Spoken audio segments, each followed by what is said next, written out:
السلام علیکم دوستو، امید ہے آپ سب خیریت سے ہوں گے۔ آج میں آپ کو وہ واقعات بیان کروں گا جس میں نامعلوم قاتل پکڑے گئے۔ ایک شخص سفر پہ کہیں جا رہا تھا، اس کے ساتھ اس کا ایک دوست بھی تھا۔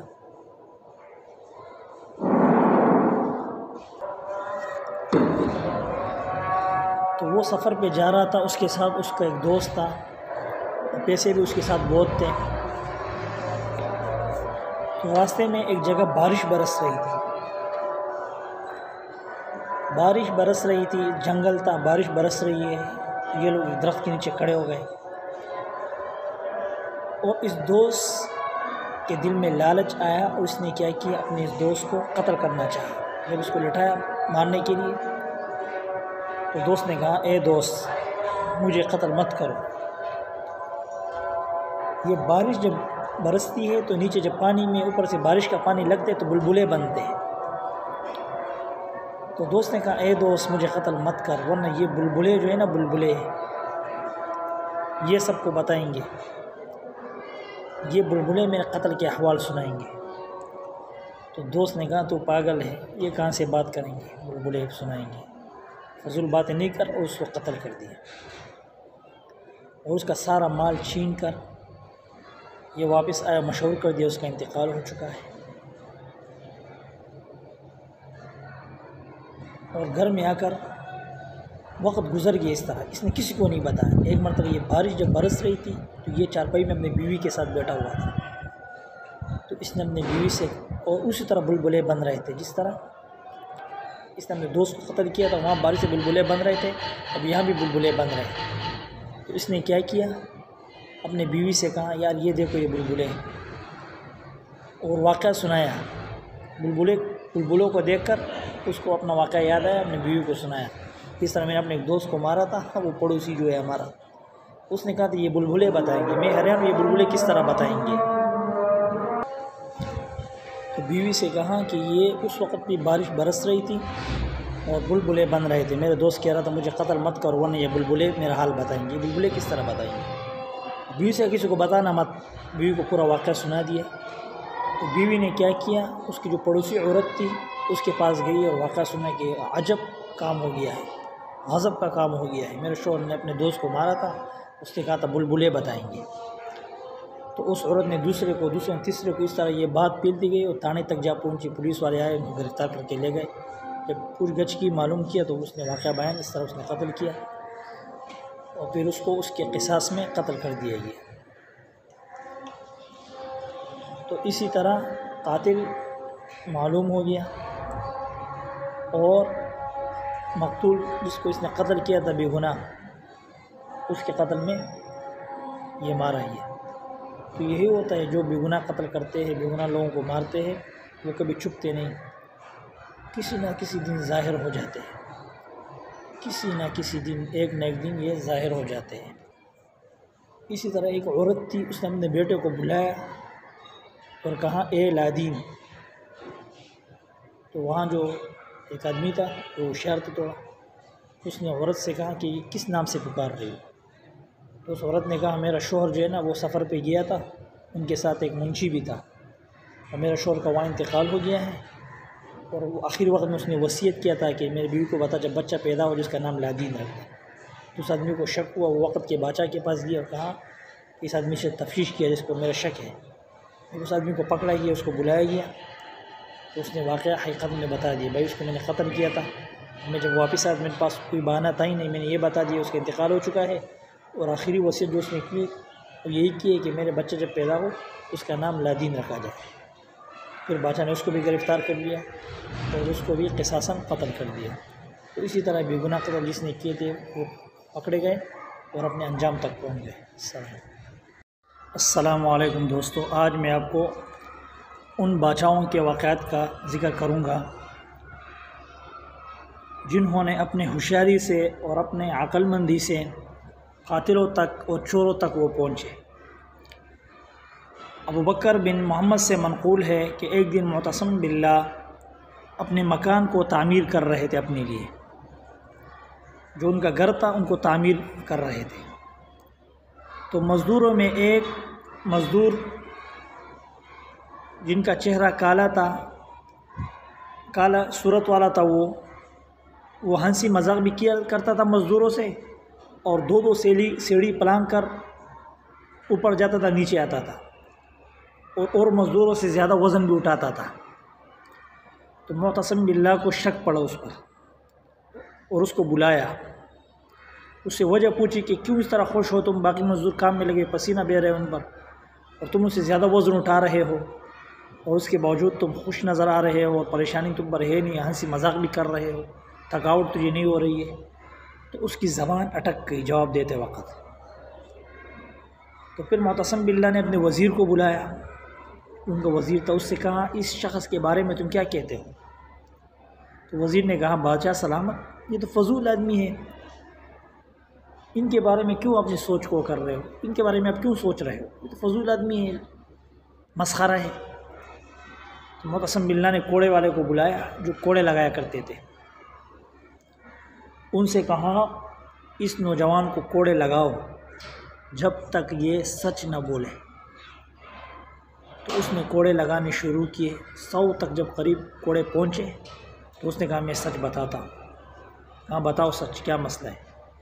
پھر اس نے کہا میں بٹی پر کام کیا کرتا تھا، وہاں میں نے ایک شخص کو دیکھا جس کے ساتھ ایک تیلی تھی، اس سے 1 درہم یا دینار نیچے گر گیا، میں نے وہ دینار اٹھائے، اس سے پیچھے چلنے لگا، جب میں نے اس کے ساتھ وہ تیلی اس سے چھین لی تو اور اس شخص کو قتل کر کے، بٹی نہیں ہوتی آگ کی، بلاکو کی بٹی جو ہے، اس میں ڈال کر اس کو جلا دیا اور ہڈیاں نکال کر سمندر میں پھینک دی۔ تو پھر معتصم باللہ نے اس کو سامان اسے برآمد کیا، اس تیلی جو اس کے ساتھ تیلی تھی اس پہ اندر اس کا پتہ بھی درج تھا، گھر کا پتہ سب درج لکھے ہوئے تھے۔ پھر انہوں نے اپنے آدمیوں کو بھیجا کہ گھر کے معلومات کرو، اس گھر کا یہ کہاں یہ بندہ رہتا تھا۔ جب وہاں گئے تو وہاں کی عورت تھی، ان کے ایک بچہ تھا، ان سے جب پوچھا کہ اس نے کہا بھائی وہ تو غیب ہے کافی عرصے سے، اور ان کے پاس ایک تیلی یہی تیلی تھی، ان میں 1000 درہم یا 1000 دینار تھے، اور یہ تجارت کے غرض سے گئے تھے، آج تک گھر واپس نہیں آئے۔ تو پھر معتصم باللہ نے اس کا فدیہ ان کو دے دیا، جتنا بن رہا تھا خزانے سے دے دیا، اور اس آدمی کو جس نے قتل کیا تھا، اس آدمی کو، اس نوجوان کو، اس مزدور کو قتل کر دیا۔ تو ایسا ذہن اللہ رب العالمین نے اس کو دیا تھا بادشاہوں کو، اور وہ ذہن سے کام لے کر قاتلوں تک پہنچ جاتے تھے۔ آج یہاں ہمارے پاکستان میں کتنے قتل ہو رہے ہیں، کون قاتل تک پہنچا ہے؟ بڑے بڑے قاتل سر عام گھوم رہے ہیں، مگر آج تک کوئی نہیں پہنچا، کسی نے ذہن ہی نہیں لڑا ہے۔ حالانکہ ہماری پولیس جو ہے ماشاءاللہ اتنی تیز پولیس ہے کہ قاتل کا پکڑنا ان کے لیے مشکل نہیں ہے، اگر پکڑے بھی جاتے پھر بھی چھوٹ جاتے، مگر یہاں معتصم باللہ نے کیا کیا، اس کو قتل کر دیا، اور جو تیلی اس سے برآمد ہوئی تھی ان کو گھر میں عورت جو تھی اس آدمی کی، اس کو دے دیا۔ اسی طرح ایک اور مزدور تھا، وہ وزن اٹھا کر لے جا رہا تھا، کوئی چیز اس پر پیٹی اس کی کمر پر لادی ہوئی تھی، وہ چل رہا تھا۔ معتصم باللہ نے اس کو بلایا اور کہا ادھر آؤ۔ اس کو بلانے کے بعد اس سے کہا پیٹی کھول دو۔ جب پیٹی کھول دی گئی اس میں ایک لاش پڑی تھی، اسی طرح وہ لاش برآمد کر کے اس سے جب پوچھ گچھ کی تو اس نے کہا بھائی اس طرح مسئلہ ہوا ہے، میں نے قتل کیا ہے اور اب یہ میں لاش ٹھکانے لگانے جا رہا ہوں۔ معتصم باللہ نے کہا مجھے پتہ چل گیا تھا، آپ جب جا رہے تھے آپ پر خوف طاری تھا، جس سے آپ کے گلے کی رگیں نظر آ رہی تھی، پھول رہی تھی، وزن سے گلے کی رگیں نہیں پھولتی، یہ خوف سے اور دہشت سے پھول جاتی ہے، اور یہ خوف جب میں نے آپ نے دیکھا تو میں سمجھ گیا آپ یہ خوف جو یہ ایسی معمولی خوف نہیں ہے، یہ بڑا کوئی خوف ہے آپ پر، کوئی وجہ ہے اس کے پیچھے۔ تو وجہ یہی نکلی، اس پیٹی سے وہ لاش نکل گئی جو لاش یہ کہیں گرانے جا رہے تھے۔ تو اس طرح اللہ رب العالمین نے ان کو ذہن دیا تھا۔ اسی طرح ایک شخص ترکی تھا، وہ اس کے قریب گھر میں ایک چھر آدمی رہتا تھا جو بادشاہ کے غلام بھی تھا، کام بھی کرتا تھا بادشاہ کے گھر میں، معتصم باللہ کے گھر یا کوئی اور بادشاہ تھا، عز الدولہ تھا میرے خیال میں۔ تو وہ آدمی جو تھا وہ چرا، وہ گھر میں سوراخ کر کے نا اس ترکی کے گھر میں دیکھا کرتا تھا، اس ترکی کی بیوی کو دیکھا کرتا تھا۔ اس ترکی کی بیوی نے اپنے شوہر کو کہا کہ بھائی یہ پڑوسی جو ہے ہمارا، اس نے سوراخ کیے اوپر سے روز دیکھ رہا ہے، تاک رہا ہے گھر کے دروازے سے یا سوراخ سے۔ میں یہاں اکیلی ہوں، لوگ سمجھیں گے اس سے باتیں کر رہی ہے، میں بہت سخت پریشان ہوں، اور اس نے میرا جینا حرام کر دیا ہے، اس آدمی نے، بادشاہ کے اس غلام نے۔ تو اس شخص نے کہا بھائی اس کو پرچی لکھ دو، اس پہ لکھ دو کہ سوراخ سے جھانکنے سے کیا فائدہ، جب رات تاریک ہو جائے، اندھیرا چھا جائے، آپ پھر میرے گھر آ جاؤ، ملاقات کر لیں گے۔ اس نے یہ پرچی اس کی طرف پھینک دی، اور رات کو وہ شخص جب اندھیرا چھا گیا اور یہ اس گھر کی طرف آیا، اس آدمی نے کیا کہ بہت بڑا گڈھا بنایا دروازے کے بالکل اندر، اور تاریکی میں تو پتہ نہیں چل رہا، جس آدمی نے پاؤں رکھا تو نیچے گڈھے میں گر گیا۔ اس نے فوراً اوپر سے مٹی ڈال دی اور کام ہی تمام کر دیا۔ جب بادشاہ نے دربار میں آدمی نہیں دیکھا تو لوگوں سے پوچھا وہ کہاں ہے، کسی کو پتہ نہیں چل رہا تھا کہاں ہے۔ تو بادشاہ اس کو اللہ نے ذہن دیا تھا، اس نے کیا کیا، اپنے قاضی کو، تانے دار کو بلایا، اس کو کہا تم مسجد کے امام کو گرفتار کر لو، سب کے سامنے گرفتار کر لو، تاکہ شہر کے لوگ پتہ چل جائے کہ امام گرفتار ہوا ہے۔ جب امام کو گرفتار کر کے لایا گیا تو بادشاہ نے اس کو 100 دینار بھی دی، اور اس کو کہا میں آپ سے جو کہوں اس طرح کرنا، تم جاؤ عشاء کی نماز کے لیے اذان دو اور تھوڑا لیٹ کر کے دینا، اور اذان کے بعد مسجد میں بیٹھ جاؤ، جو شخص آپ سے پوچھے پہلے آپ کے پاس آئے پوچھنے کے لیے تو اس کا میرے کو کل بتا دینا کہ اس نے پوچھا کہ بادشاہ نے تجھے کیوں گرفتار کیا۔ اب اس امام جیسے مسجد میں آیا رات کو عشاء کے لیے، لیٹ آیا، تھوڑا لیٹ آیا، اذان دی رات کو لیٹ، تو یہی ترکی جو تھا یہ فوراً مسجد کی طرف بھاگ، اور مؤذن سے کہا کہ میرا دل آپ کے لیے بہت پریشان تھا، امام سے کہا، کیونکہ فوج آپ کو گرفتار کر کے لے گئی تھی، میں پریشان تھا کہ آپ کو کس جرم میں گرفتار کر کے لے گئے، خیریت تو تھی؟ تو امام صاحب نے کہا حضرت خیریت تھی، کوئی مسئلہ نہیں ہے۔ صبح بادشاہ کو بتایا کہ فلاں شیخ جو تھا ترکی کا، وہ میرے پاس سب سے پہلے آیا تھا، اور میرے دل اس کا دل میرے لیے بہت پریشان تھا۔ بادشاہ نے فوراً اس ترکی کو حاضر کیا، اس سے پوچھا کہ میرا خادم غیب کہاں ہے۔ ترکی بیچارہ ڈر گیا، اس نے پورا واقعہ سنا ہے کہ وہ اس طرح میرے گھر میں دیکھا کرتا تھا، رات کو جھانکا کرتا تھا، اور میری بیوی بہت سخت پریشان تھی اس سے، اور پھر میں نے یہی پلان بنایا اس کے لیے، کڈا کھودا گھر کے اندر دروازے کے قریب، جس سے وہ گھر کے اندر رات کو آ رہا تھا تو گڈھے میں گر گیا، میں نے اوپر سے مٹی ڈال دی، اس کا نام نشان تک مٹا دیا۔ تو بادشاہ نے کہا ٹھیک ہے، آپ نے جو کہا میں نے نہیں سنا، اور اس کو معاف کر دیا، اور کچھ پیسے میں سے بھی اس کو دے کر رخصت کر دیا۔ تو اسی طرح بادشاہوں کو اللہ نے ذہن دیے تھے، اور وہ ہر چیز میں غور و فکر کیا کرتے تھے، وہ صرف مال نہیں بناتے تھے۔ تو یہ 2 کہانی ہو گئی، 2 کہانی آگے انشاءاللہ آئیں گے۔ السلام علیکم دوستو، کتابوں میں ایک چور کا واقعہ آتا ہے کہ وہ اس طرح چوری کیا کرتا تھا، جس گھر میں چوری کے لیے جاتا تھا تو وہاں اپنے ساتھ اخروٹ کی 200-250 دانے لے جاتا تھا اخروٹ کے، اور پھر وہاں سے چوری کرتا تھا اور اخروٹ وہیں پھینک دیتا تھا، اس کی یہ عادت تھی، اور سامان باندھ کر کے نکل جاتا تھا۔ اب اگر کوئی اس کو یہ گھر سے نکلتا اندر اخروٹ کی جب پھینکتا تو لوگ سمجھتے بھائی گھر والے جاگے وہ اخروٹ کھیل رہے، تو اندر تو کوئی ہوتا نہیں تھا، اگر ہوتا تو یہ وہ سوئے ہوتے یہ سامان لے جاتا تھا، اخروٹ کے دانے جو 200 اس کے ساتھ ہوتے تھے وہیں چھوڑ دیتا تھا۔ اگر کوئی اس کو پکڑنے کے لیے آتا کہ تم میرے سامان کو کہاں لے جا رہے ہو، تو یہ ادھر چیختا کہ شرم کرو، حیا کرو، تم میرے ساتھ اخروٹ کھیلا کرتے تھے، جواری کیا کرتے تھے، اور مجھے لوٹ لیا تم نے۔ اسی طرح اس کو ڈرا کر کے اپنے آپ کو بچا لیا کرتا تھا۔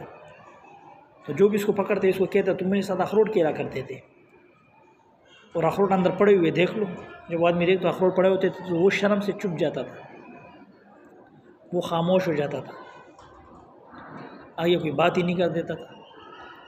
تو اسی طرح یہ چوریاں وغیرہ کرتا رہتا تھا، اور اخروٹ اپنے ساتھ گھماتا تھا، تو اس وجہ سے یہ مشہور ہو گیا تھا اخروٹ چور، اخروٹ والا چور۔ تو یہ اس کی ایک ہوشیاری تھی یا سمجھداری تھی اس کی، کہ یہی کام کیا کرتا تھا۔ چور بھی اپنی ترتیب کے چور ہوتے ہیں نا۔